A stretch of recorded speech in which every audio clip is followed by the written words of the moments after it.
In a new report, the Wall Street Journal suggests Ivy League schools are billing master's students, bilking them, in fact, for hundreds of thousands of dollars and leaving them financially hobbled for life. One example from the Journal says, quote, recent film graduates of Columbia University took out federal student loans that had a median debt of $181,000. Yet 2 years after earning their master's degrees, half of those borrowers were making less than $30,000 a year. How do you pay that back? Joining us now to react, CEO of Praxis. It's a paid internship and apprenticeship program, in fact, Cameron Sorsby. Cameron, thanks for being with us this morning. Let me get this straight. Borrow $180,000 for a career that you will make $30,000 in, all the while getting programmed and indoctrinated into one certain specific ideology. How does that make sense, not just for parents, but for students themselves? It doesn't make sense, Will. It's frankly ridiculous. And there are more options than ever to opt out of college and to build a career that you actually enjoy and that you actually love and won't shackle you in debt for the rest of your life.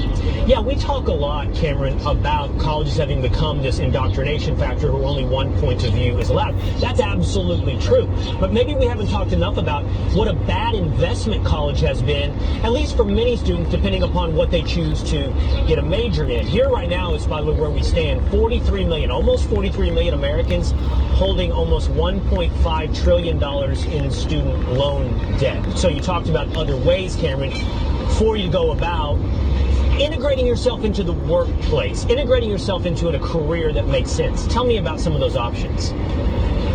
Sure. So at Praxis, we run a 12-month apprenticeship program, and it helps our participants discover what they're actually interested in by gaining real work experience. We're sending them into growing businesses, tech startups, etc. They're going into sales and marketing.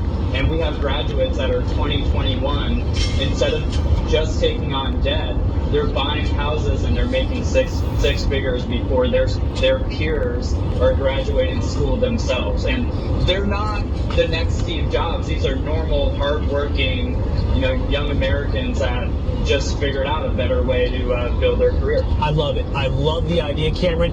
Let me ask you the biggest challenge in my mind. One, you don't have to address, and that is that the federal government subsidizes college, so encourages people to head in this direction.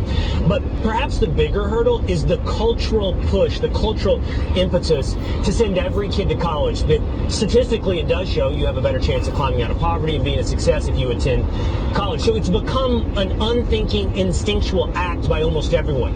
How do you overcome that? Everyone listening at home is just existing under the presumption, I want my kid to go to college. How do you overcome that hurdle? Right.